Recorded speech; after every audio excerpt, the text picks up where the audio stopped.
The first thing they took from me was my phone. The second was my signature. By the third week behind the iron gates at Cedar Vale, a television showed my logo beneath a headline announcing new family leadership. My daughter stood beside my brother, smiling as if I had handed them everything willingly. I had not. I was exhausted, grieving, and angry, but I was not confused. Someone outside that retreat was using my name, while everyone inside treated objections as symptoms. They believed 6 locked months would erase me. They had not checked who owned the ground beneath their feet. 3 months earlier, I still believed my family was trying to save me. My husband, Peter, had been dead for 11 months. A heart attack at his desk, sudden enough that his reading glasses were still open over a set of invoices when I arrived at the hospital. Afterward, I handled grief the way I had handled every crisis for 30 years. I worked until there was no room left in the day for it. Ellison Reclamation had started with a rented warehouse and a pickup truck.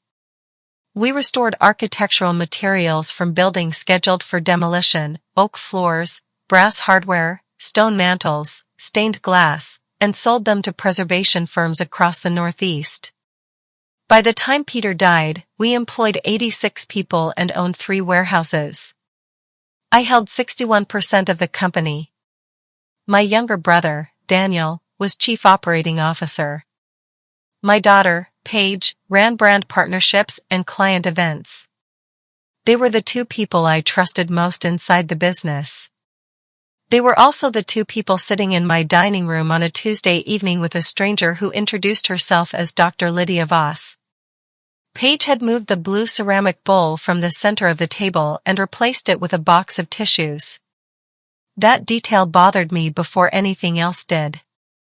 The bowl had belonged to Peter's mother. Paige knew I never moved it. "Mom," she said, "we need you to listen before you react."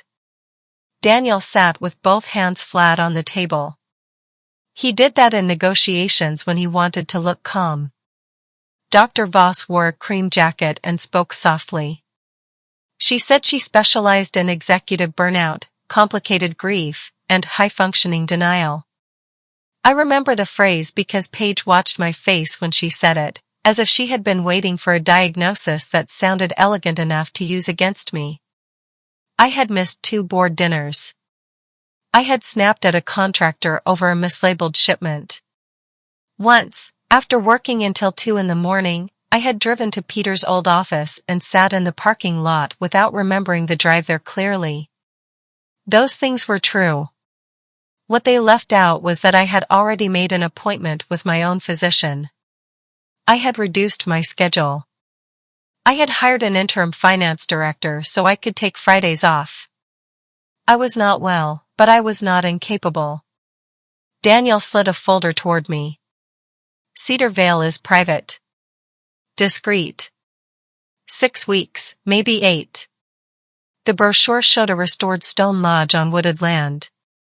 No hospital beds. No white uniforms. Yoga rooms, walking trails, private suites. It looked less like treatment than an expensive place to sleep. "I am not going away for 2 months," I said. Paige's eyes filled immediately. It was not fake. That made it harder. "You scared me," she whispered. "When you didn't answer your phone that night, I thought I'd lost both of you." She meant the night in Peter's parking lot. Daniel had found me because the security guard called him. Dr. Voss said no one was questioning my intelligence. She said intelligent people were often the best at disguising collapse. She suggested I tour Cedar Vale for 48 hours, voluntarily, with the option to leave after an evaluation. That word, voluntarily, did most of the work. I agreed to visit. For the next 2 days, Paige stayed at my house. She packed soft clothes, moved meetings off my calendar, and made soup I barely ate. Daniel handled calls at the office. They behaved like people carrying something fragile. On Thursday morning, Paige drove me north. She kept one hand on the wheel and talked about ordinary things, a client dinner, a leaking skylight at warehouse 2, whether I wanted the hydrangeas cut back before winter. Every few miles, she glanced at me with an expression I mistook for worry. At Cedar Vale, the front gate opened only after Paige gave my name through an intercom. The road curved through dense trees to a low stone building with copper gutters and tall windows. Nothing about it looked threatening. That was its strongest feature. A woman at reception asked for my phone during the initial assessment period. I hesitated. 48 hours, Paige reminded me. I handed it over. Then the receptionist placed 3 forms on a clipboard. Consent to evaluation. Permission to coordinate with my designated family contacts.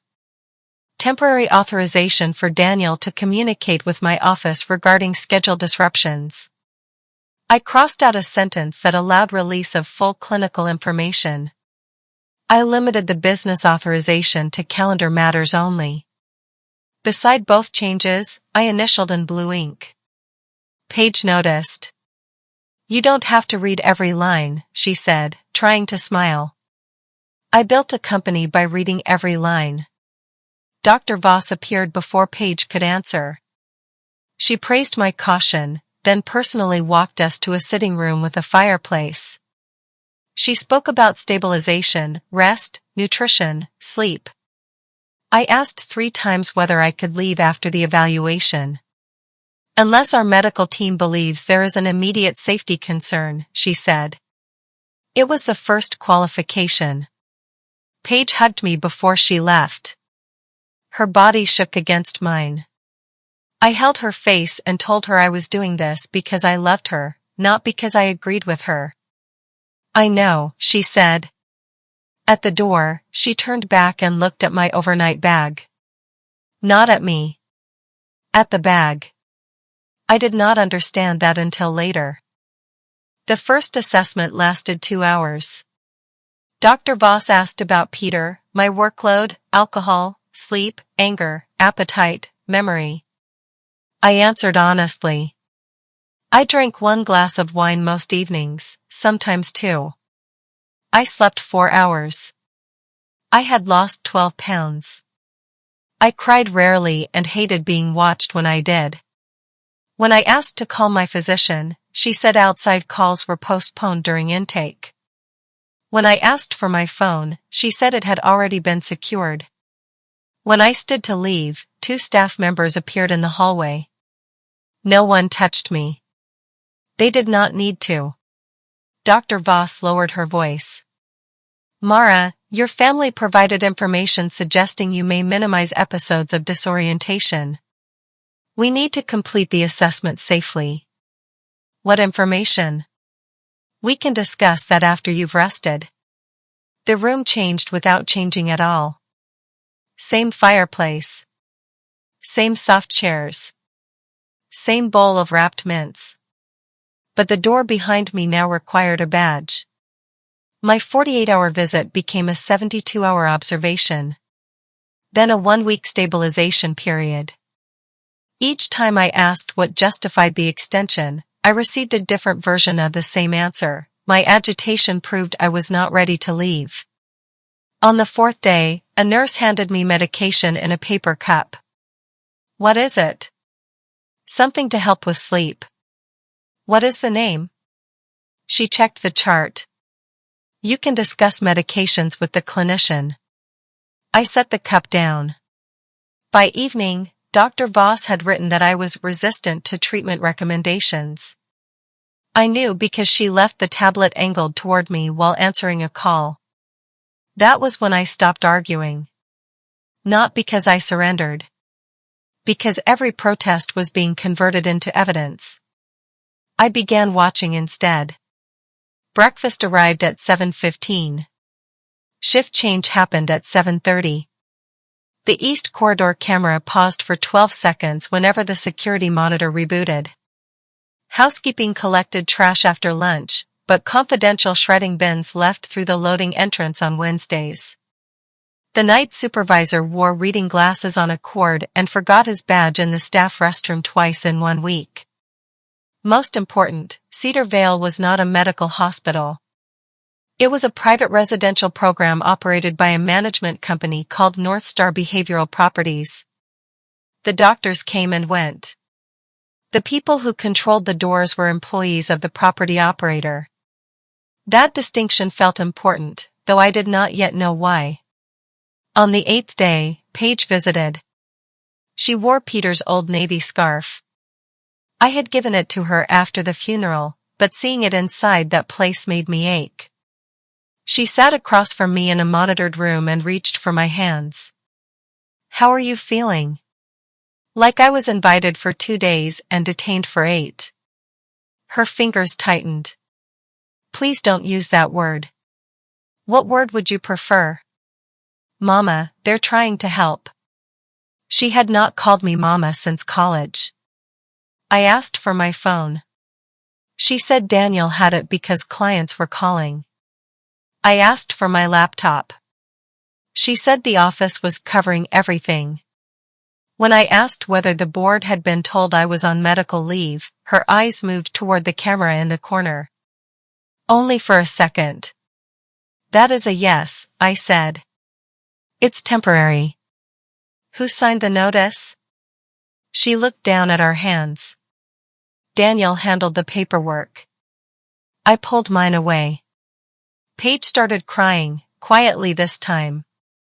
You don't know what it was like. Every day we were waiting for the next call. Daniel said if something happened to you without a continuity plan, the company could collapse. I had a continuity plan. 3 copies. One with corporate counsel, one in the company vault, and one with Peter's estate files. Under that plan, Daniel could manage daily operations for 30 days. He could not sell shares, borrow against company property, change banking authority, or remove me as chief executive without a board vote and independent confirmation that I lacked capacity. Did the board vote? I asked. Paige stood so quickly her chair struck the wall. I can't do this when you're interrogating me. She left before the scheduled hour was over. The staff note from that visit described me as fixated on financial control. That night, I lay awake listening to a cart squeak along the corridor and finally understood why my overnight bag had mattered to Paige. She had packed 6 months of clothes. The next morning, I asked the unit coordinator for the inventory sheet from admission. She refused at first, then brought me a photocopy after I explained that one of my sweaters was missing. The list was in Paige's handwriting. 14 blouses. 10 pairs of trousers. 2 winter coats. Prescription refills for 180 days. At the bottom, beside anticipated stay, someone had written 6 months. Paige had not brought me for an evaluation. She had delivered me for storage. I carried the page back to my room folded inside a paperback. For an hour, I felt nothing. Then anger arrived so cleanly that it steadied me. Daniel's plan required me to behave exactly as everyone expected, frantic, offended, loud, desperate to prove I was sane. Cedar Vale had a vocabulary for every one of those reactions. I needed a language they could not translate into illness. So I became agreeable. I attended breathing sessions. I ate enough to stop losing weight. I answered Dr. Voss without sarcasm. I slept when I could and accepted herbal tea while continuing to refuse any medication I had not discussed directly with a licensed prescriber. I stopped demanding my phone and asked instead for ordinary privileges, library access, supervised walks, permission to help in the greenhouse. Within 5 days, my chart began using different words. Cooperative. Oriented. Engaged. The change unsettled Dr. Voss more than my anger had. During our next session, she asked why I no longer wanted to leave. I do want to leave, I said. I've understood that repeating myself does not move the date. Her pen paused. Do you believe your family intends to harm you? I believe my family is controlling information. I don't yet know why. That sounds less certain than before. It is more accurate than before. She studied me for several seconds, then asked about money. Not grief. Not sleep. Money. She wanted to know whether I had made recent large transfers, whether I kept assets outside the company, whether Peter had left property in a separate estate, and whether anyone else knew the passwords to my personal accounts. The questions were framed as signs of financial anxiety. But Dr. Voss was reading them from a printed page, and one phrase caught my attention. Non-operating real estate interests. That was not language Paige used. It came from Daniel. Years earlier, my Aunt Margaret had left me a small portfolio of commercial land through an LLC called Juniper Holdings. Peter had managed it quietly because the income was modest compared with Ellison Reclamation. Most parcels carried long-term ground leases. I did not discuss them with my family because they were not part of the company, and after Peter died, quarterly statements went directly to a property administrator in Albany. Daniel knew the portfolio existed. He did not know every parcel. Why are my real estate interests relevant to sleep treatment? I asked. Dr. Voss placed the page face down. Financial preoccupation can intensify when someone feels a loss of control. Who gave you that phrase? Your family provided background. Which family member? She closed the folder. We are not going to turn therapy into an investigation. It was a refusal, but it answered enough. Daniel was not only managing my absence. He was searching for anything he might have missed. That afternoon, I requested access to the greenhouse. The staff member assigned to escort me was a security officer named Samuel Reed. He was in his early 60s, with a stiff left knee and the careful manners of someone who had worked around frightened people for a long time. He unlocked the outer door and waited while I repotted rosemary plants at a scarred wooden bench. You don't belong on this unit, he said without looking at me. I kept my hands in the soil. That is a dangerous thing to say to a patient. It's a dangerous thing to notice. Samuel told me nothing else that day. But on the walk back, he slowed beside a notice board where weekly staffing schedules were posted. Tucked behind them was a bright yellow flyer announcing that North Star Behavioral Properties would hold an all-staff meeting Friday morning about anticipated ownership changes. I read it twice before he moved on. Ownership changes could have meant anything. A new investor. A refinancing. A sale. What mattered was the date. Friday was also the date Daniel's temporary authority under my continuity plan would reach 30 days. That evening, I asked to call Paige. The request was denied because I had recently shown renewed financial fixation. By breakfast, my greenhouse privilege had been suspended. Dr. Voss had learned about my conversation with Samuel, though there had barely been one. At our session, she placed a new document between us. It was a treatment extension recommendation for an additional 90 days. The stated reasons included impaired judgment, persistent distrust, and inability to accept appropriate delegation of business affairs. My signature appeared on the last page. It was close enough to fool someone who had seen it only on holiday cards. The first letter leaned correctly. The final stroke lifted at the same angle. But Peter had taught me to change one detail after a check was copied during our second year in business. For 27 years, I had crossed the double L in Ellison with one continuous line. The signature on the treatment form used too. I did not accuse her. I touched the page and said, "May I have a copy? This is part of your clinical file."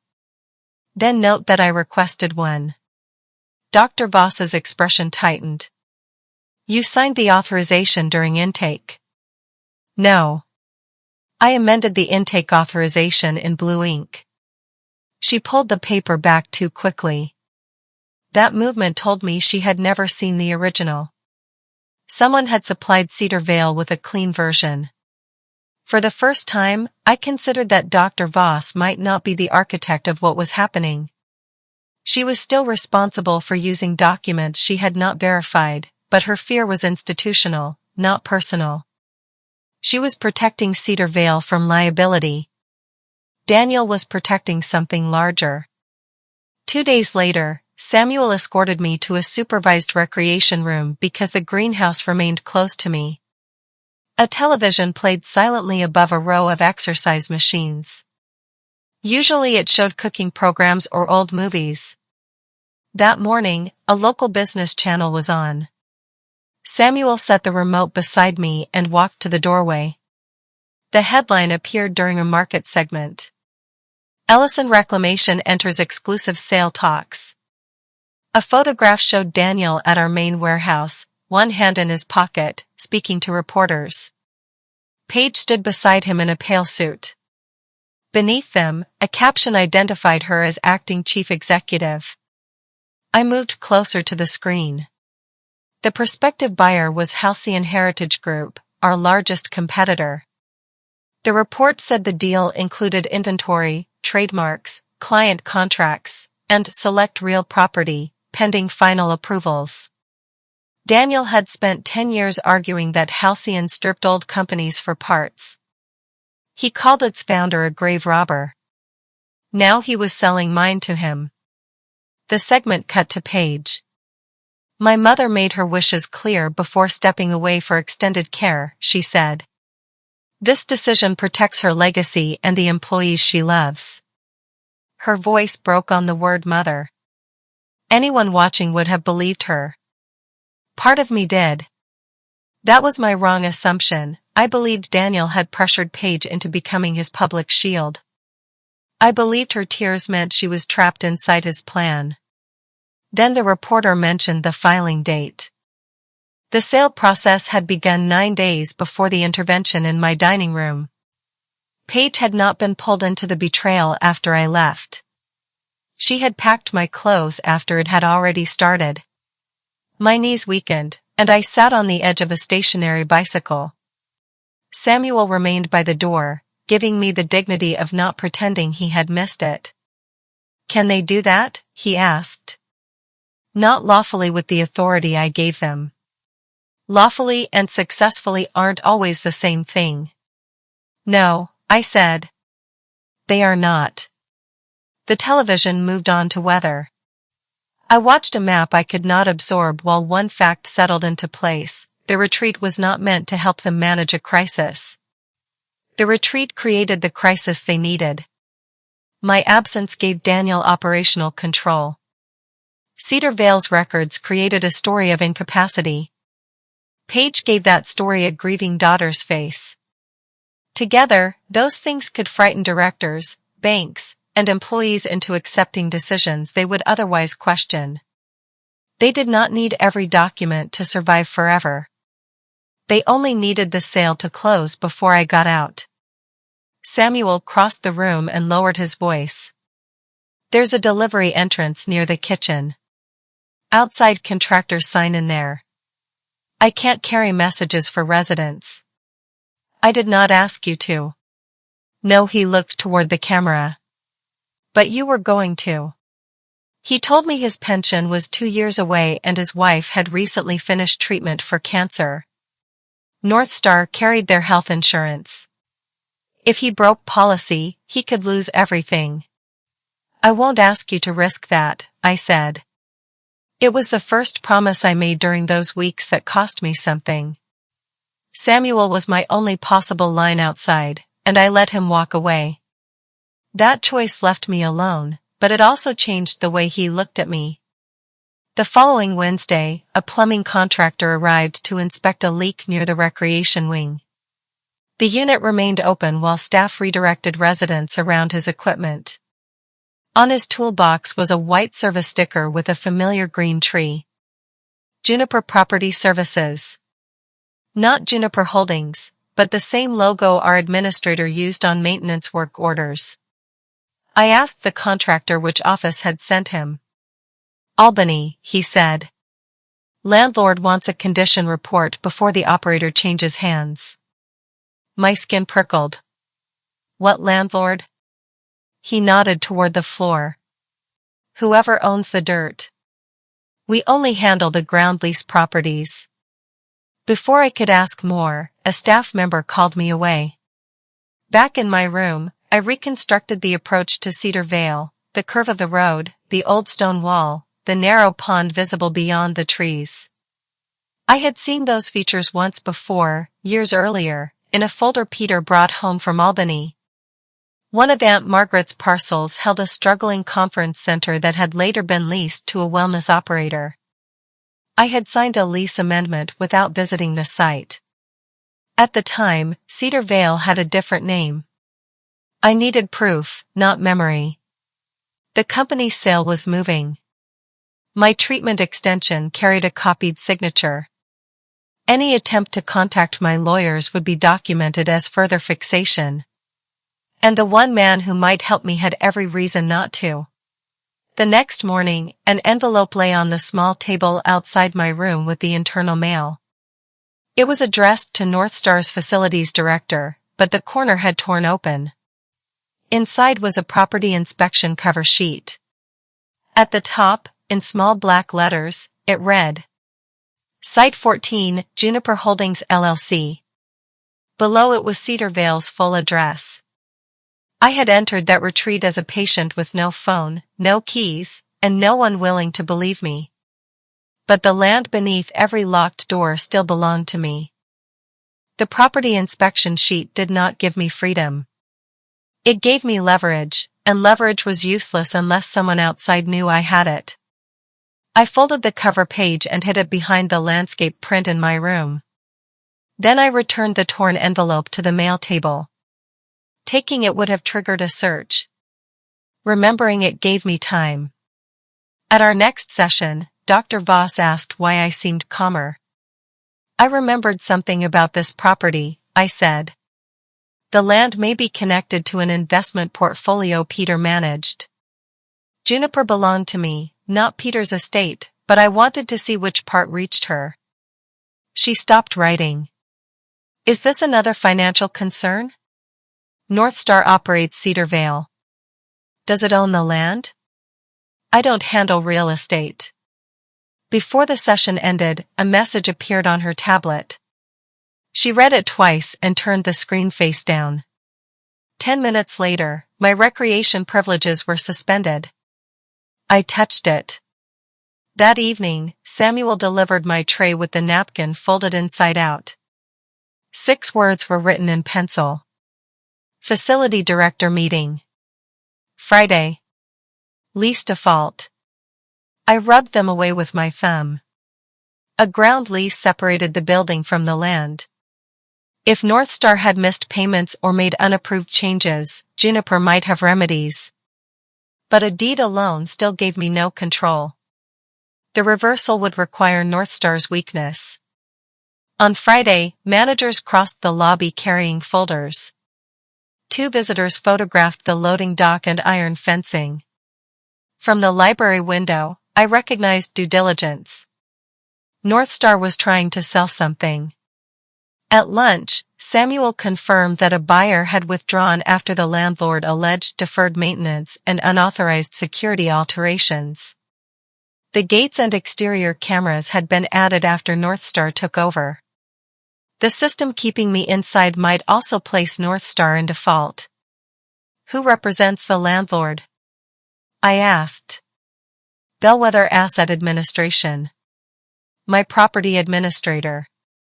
Bellwether had records and counsel, but my statements went to a post office box Peter managed. Daniel could have redirected them without knowing every Juniper parcel. I needed Bellwether to verify me without using any number my family controlled. Marion Cho had administered Aunt Margaret's properties for 22 years. She knew details no forged letter could supply, including Margaret's private instruction for any sale. Never sell the shade before the tree. Samuel refused to carry a message. He did tell me the landlord's default notice was posted in the maintenance office and named counsel. During a fire drill the next morning, he positioned himself near that office while another guard counted residents. I had less than 20 seconds to read the notice behind the glass.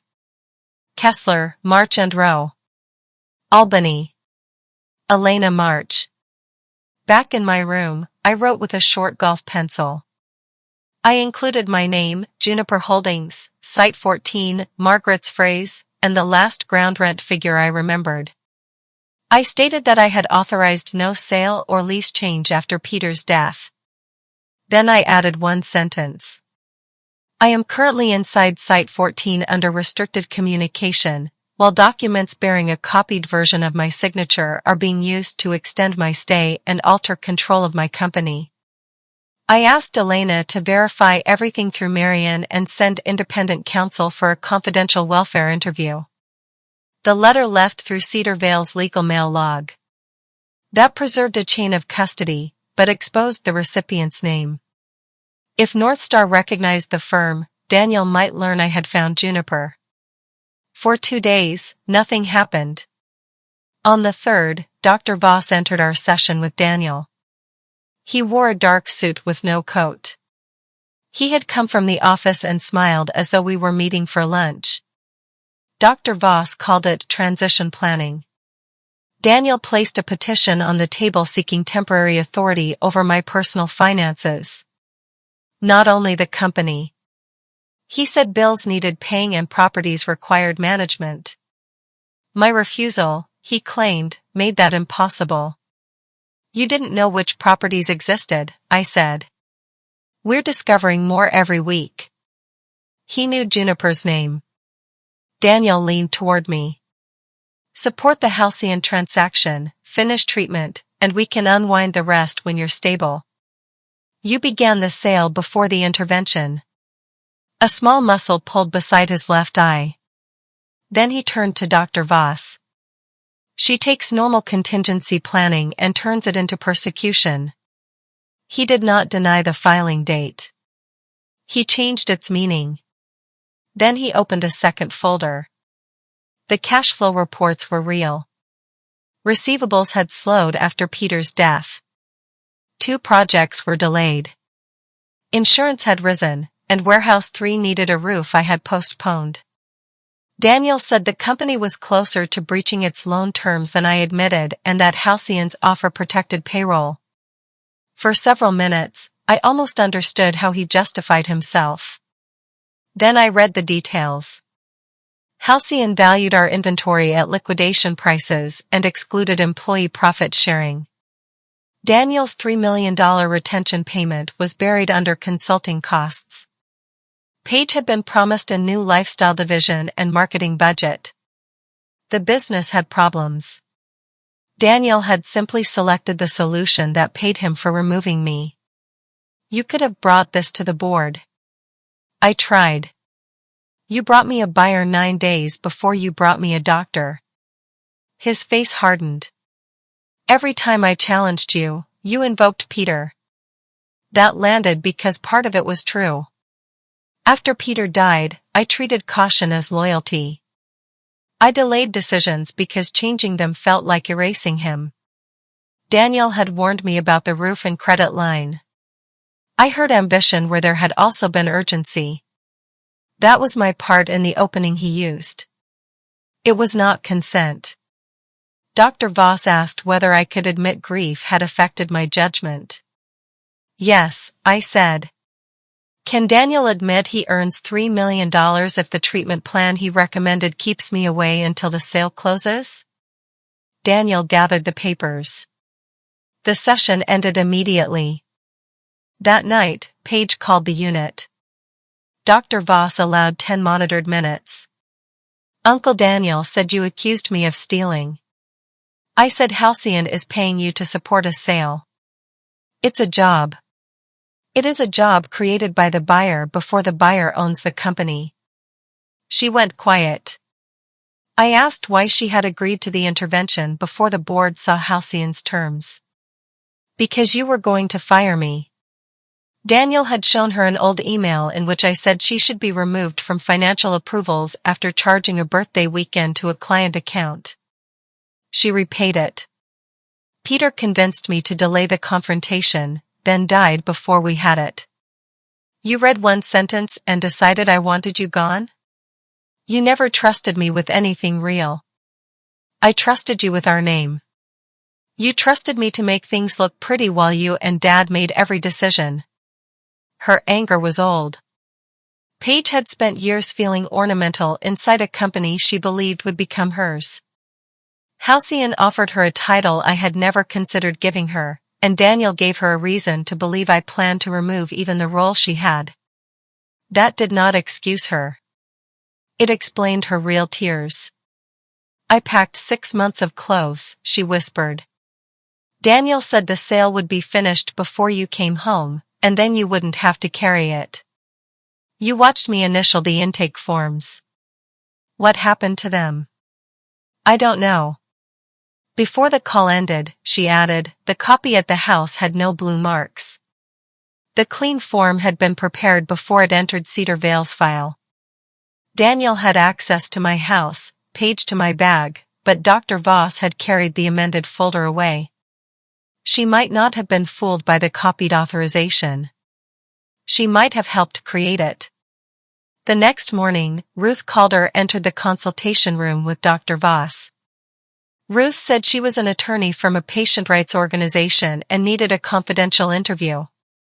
Dr. Voss said she would remain. Ruth said she would not. 5 minutes later, the badge-controlled door closed behind Dr. Voss. Elena March received your letter, Ruth said. Marian Cho verified the phrase and rent figure. I represent you personally. No one in your family retained me. For the first time in a month, someone believed me. My letter had not leaked. Bellwether had sent a notice to my home after statements were returned with a forwarding error. Daniel intercepted it and called Bellwether claiming he expected authority over my estate. Marian refused to recognize him. That was how he discovered Juniper's name. He did not know Cedar Vale was Site 14. That helped. A rapid hearing on Daniel's petition had been scheduled. He had affidavits from Paige, Dr. Voss, and 2 board members, plus the copied forms. Ruth could challenge them, but no judge would resolve capacity, forgery, corporate control, and discharge in one emergency hearing. We can demand an independent evaluation, she said. Northstar will argue that you entered voluntarily and discharge planning is underway. How long? Days if they cooperate. Longer if they don't. Halcyon's board vote was 4 days away. Northstar was 9 months behind on maintenance obligations and had made unapproved security changes. It had also pledged its operating subsidiary to a private lender. The loan was in default, but a buyer withdrew after Bellwether asserted Juniper's lease rights.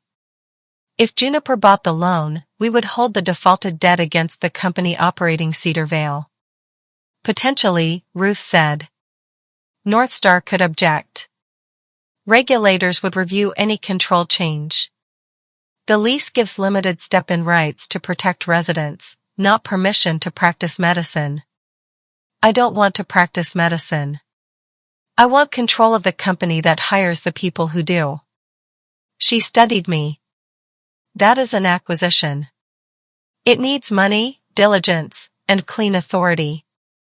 Daniel's petition could freeze your ability to act.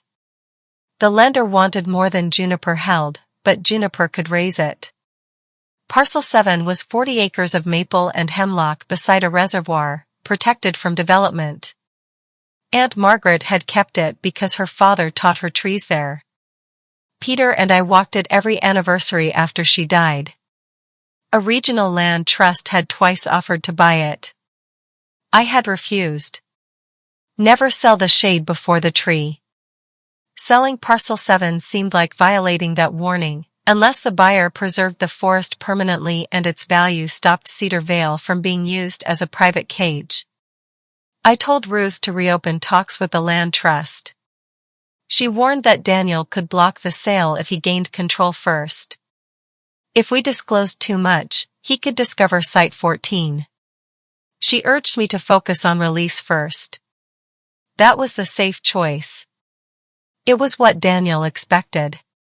He had built his schedule around me fighting one locked door while he closed every other one. I want both tracks, I said. Challenge my confinement openly.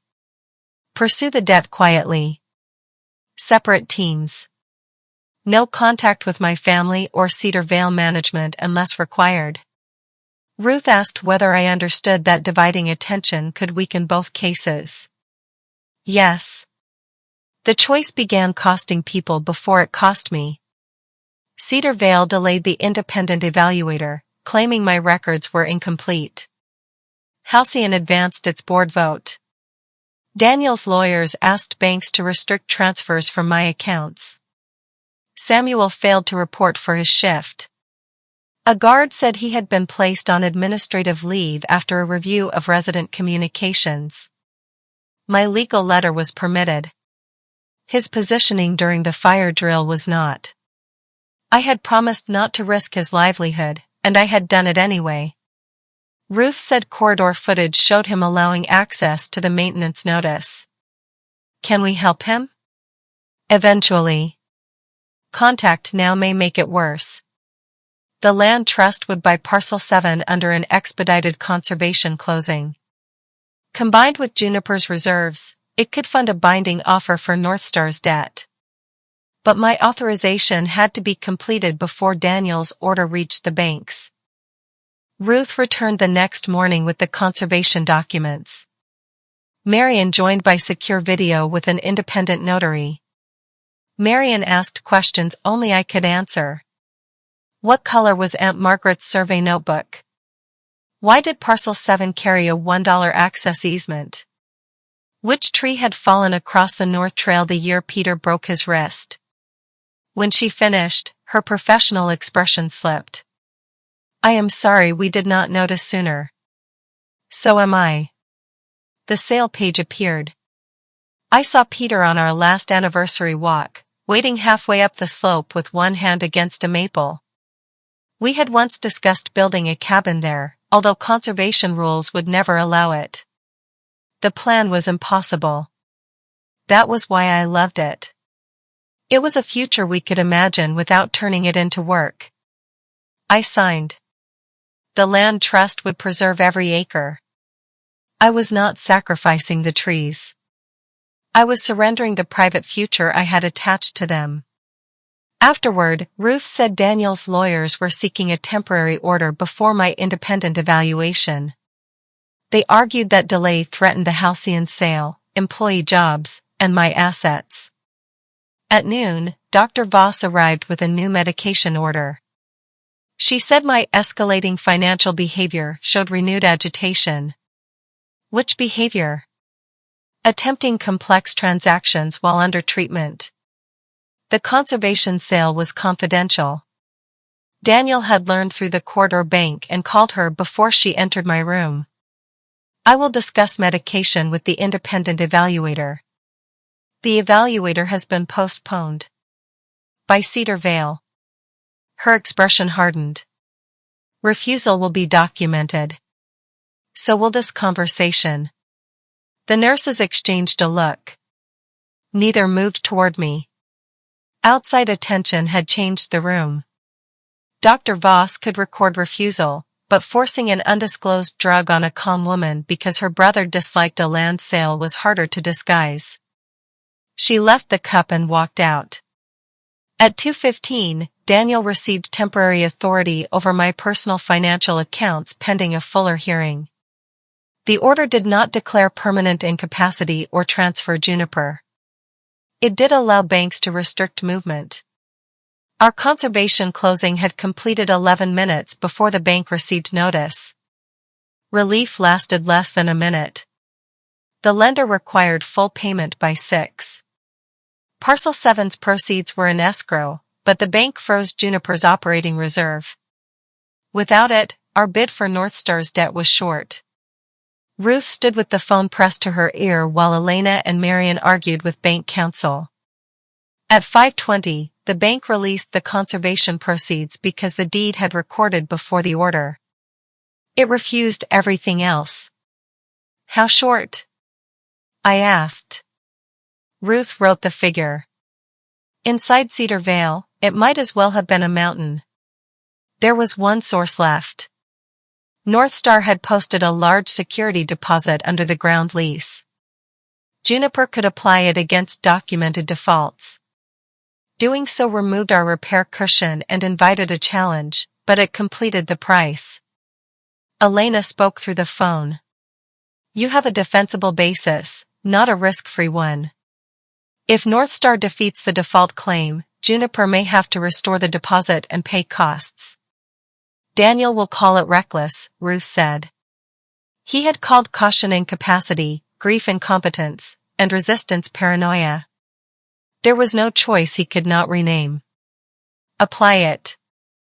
At 5:58, Juniper submitted a fully funded offer. At 6:12, a business alert appeared on the consultation room television. Ellison Reclamation Board approves Halcyon sale.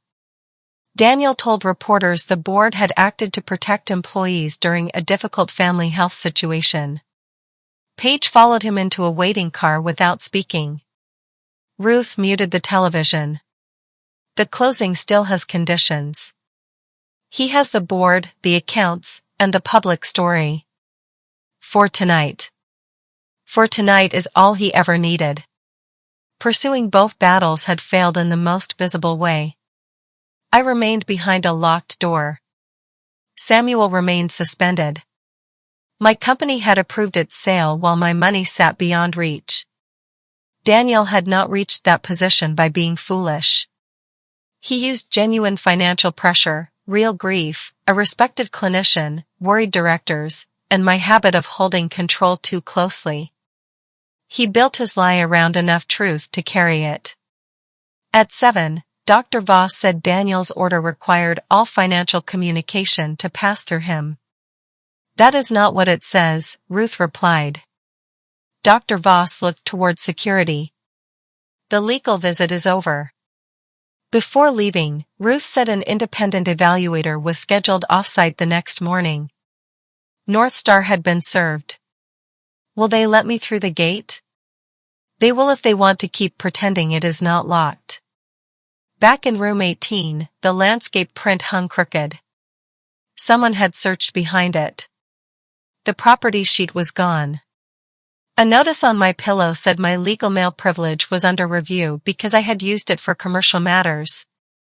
Daniel had found the route. He still did not know what had traveled through it. At 11:47, someone knocked. Samuel stood outside in civilian clothes, wearing a temporary visitor badge. Beside him was the regional compliance officer Ruth had requested. Samuel did not enter. Your attorney is on the legal line. The officer handed me a cordless phone. Elena began. The lender accepted Juniper's offer. I closed my eyes. The purchase would not give me Cedar Vale yet. Funds had to settle. Northstar could object. Regulators would review any control change, and clinical decisions would remain with licensed professionals. But once the loan transferred, Juniper would hold the debt secured by Northstar's operating company. Combined with the lease defaults, that gave us a lawful path to force restructuring, replace management, or acquire the facility through negotiation. Daniel controlled my accounts. Page held my office. Dr. Voss still controlled the door. But the debt capable of taking Cedar Vale away from Northstar now belonged to the woman in room 18. The next morning, Cedar Vale tried to cancel the off-site evaluation. Northstar's compliance officer refused. At 8:30, I walked through the entrance for the first time since Page brought me there. Samuel stood beside the van, watching the gate open. No one stopped me. Dr. Anika Patel reviewed my records, Ruth's timeline, and the disputed forms. She asked what evidence supported my claims, what might disprove them, and tested my memory, judgment, attention, and understanding of the transactions. At the end, she said, "Grief and sleep deprivation affected you. That is not incapacity." I did not cry until she left.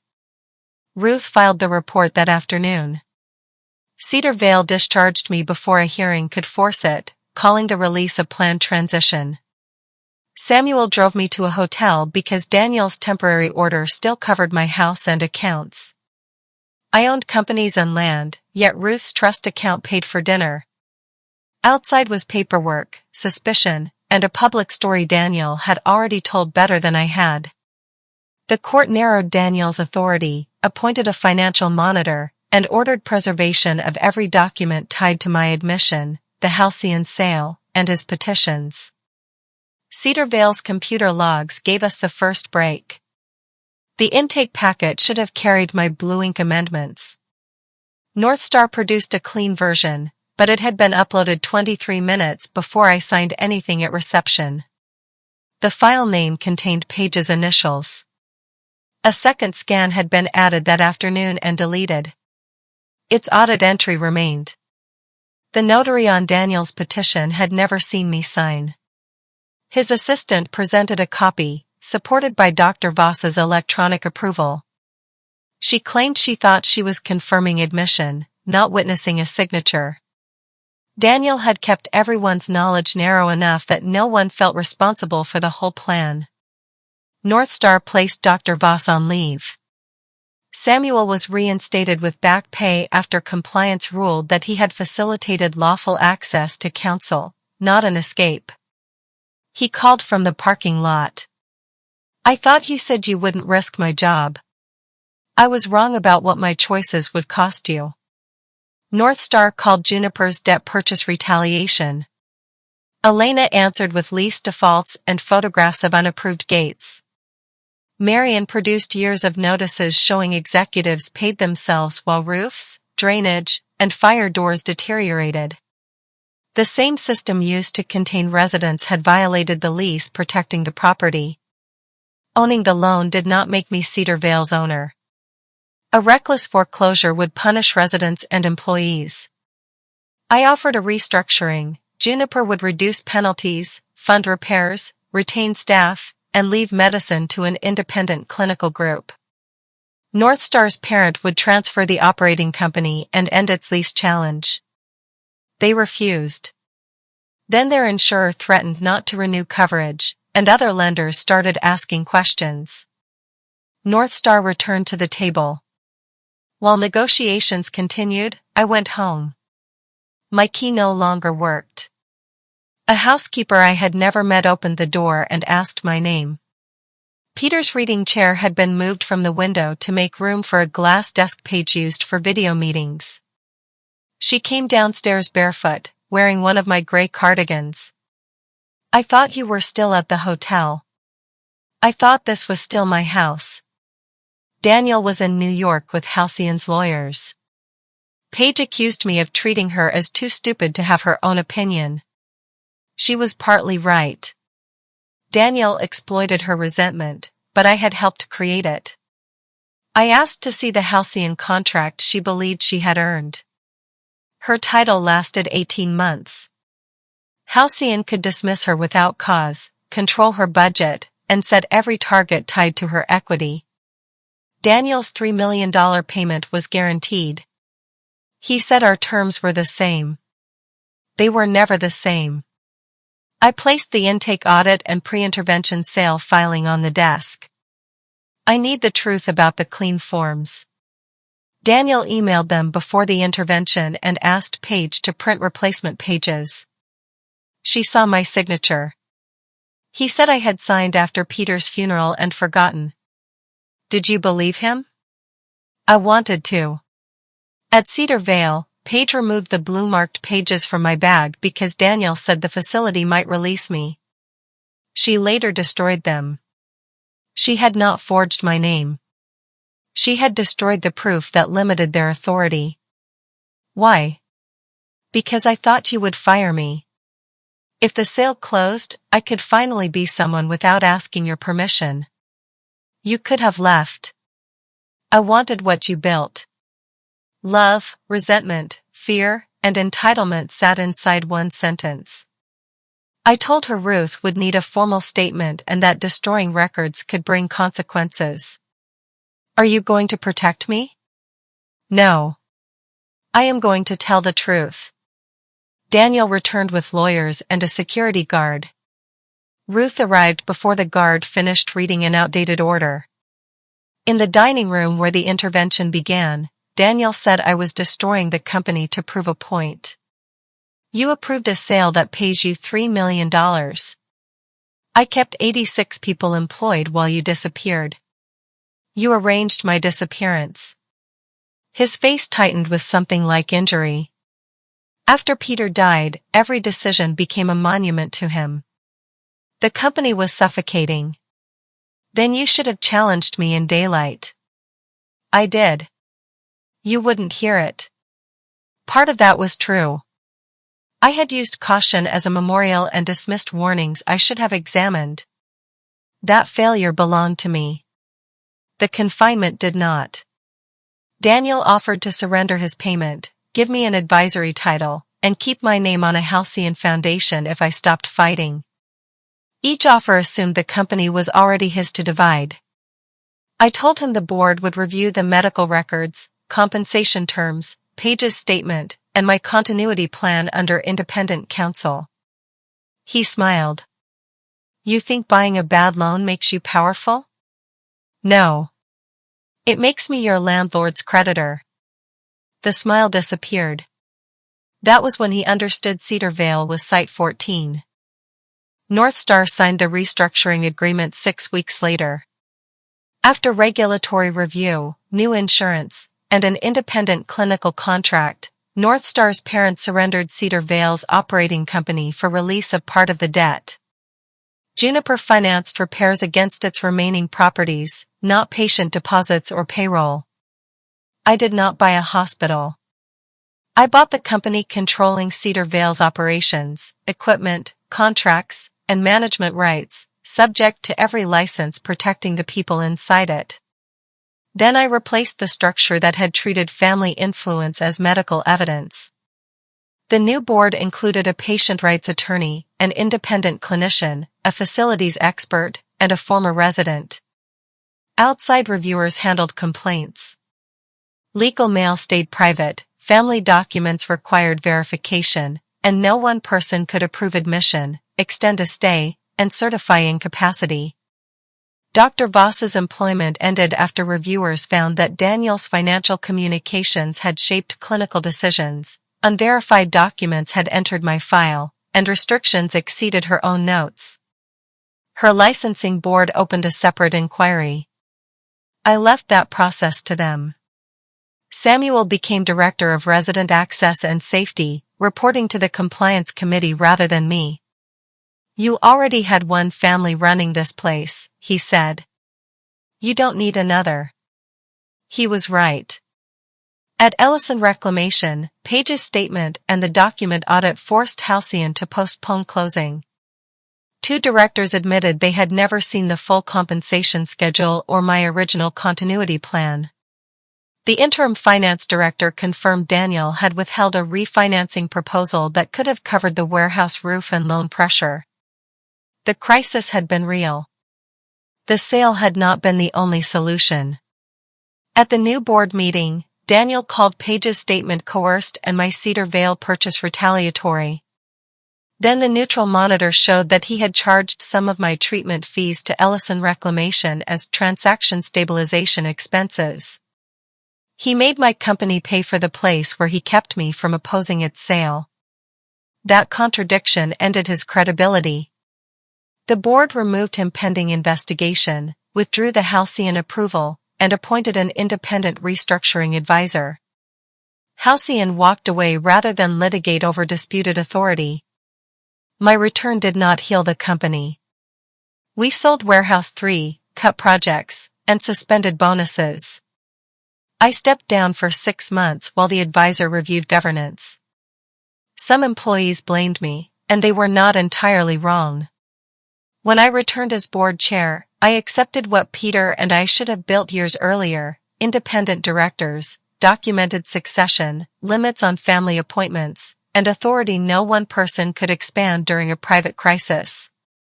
Paige resigned before the board could remove her. Her agreement required cooperation, return of company property, and repayment of personal charges. Prosecutors reviewed the destroyed pages.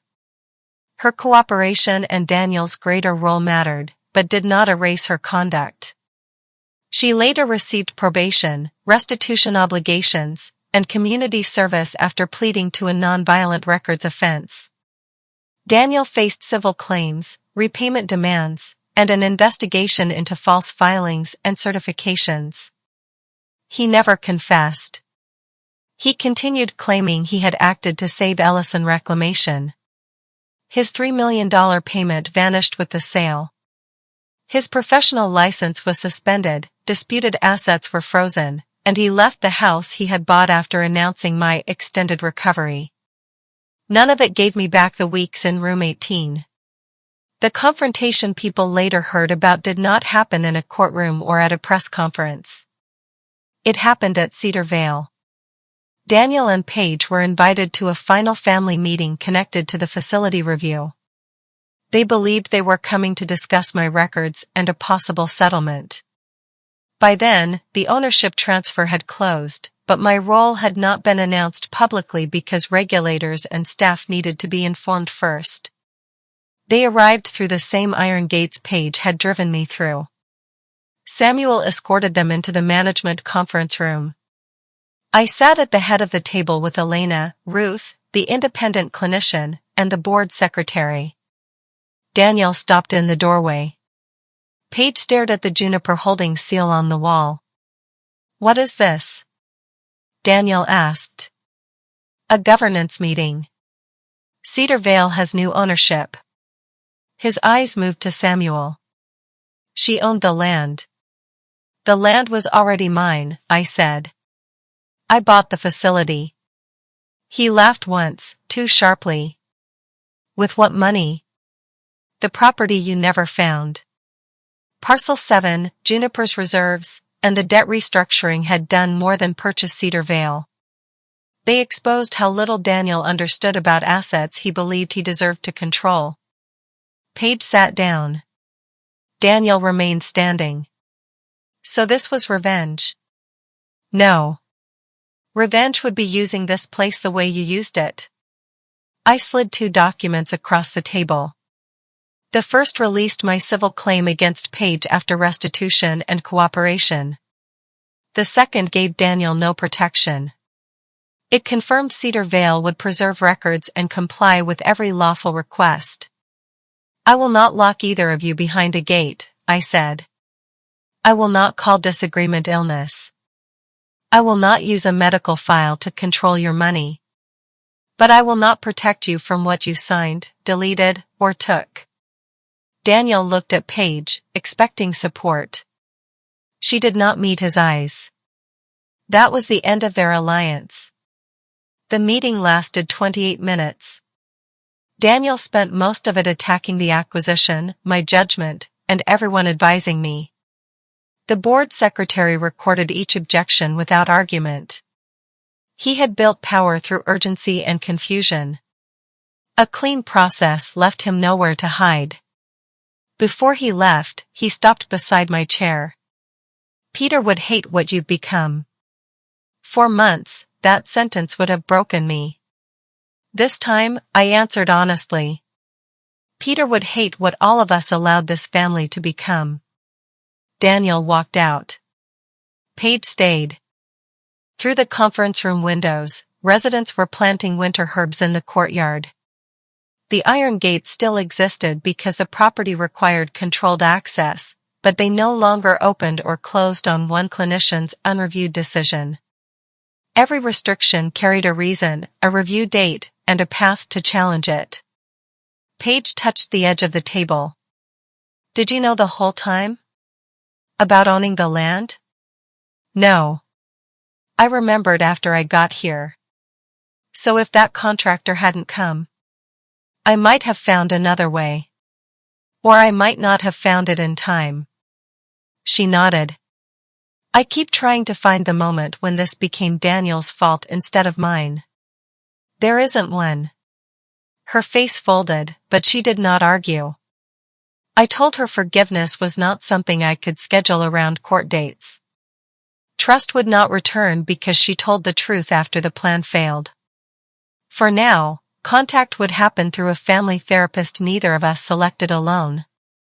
She would not enter my house without permission or hold any role at Ellison Reclamation. Do you still love me? Yes. She waited for the rest.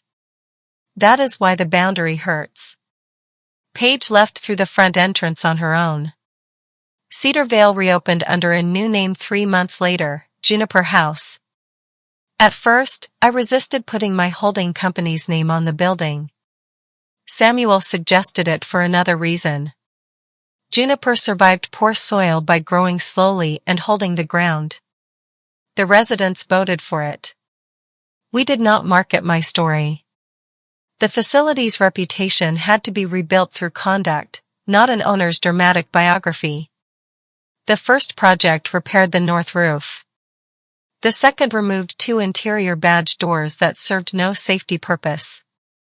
The exterior gates remained, but restrictions behind them were documented and reviewable. The room where Dr. Voss questioned me about non-operating real estate interests became the office for independent resident advocacy. Room 18 remained a bedroom. I considered turning it into storage. Instead, I left it in ordinary use, without a plaque or story attached.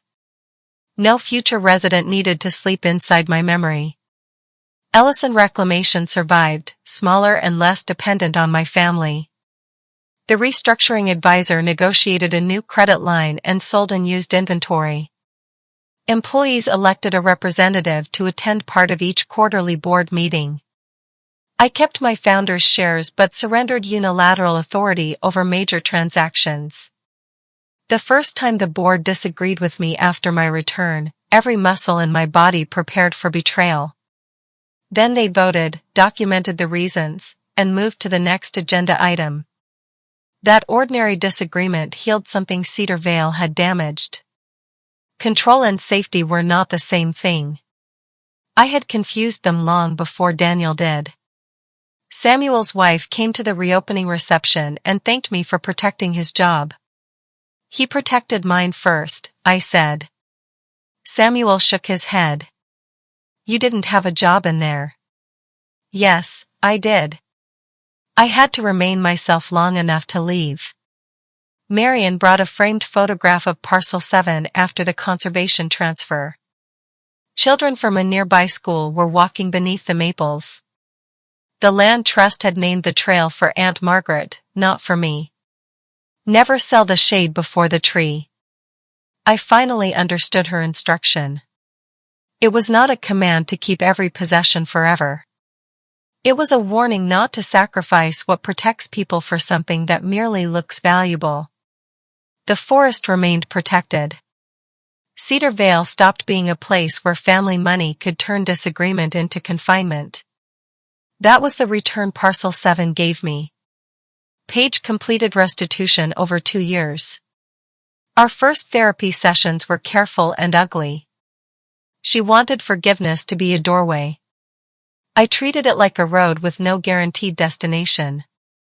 Eventually, we could share a meal without discussing lawyers. Later, she showed me an application for a nonprofit that restored neighborhood theaters.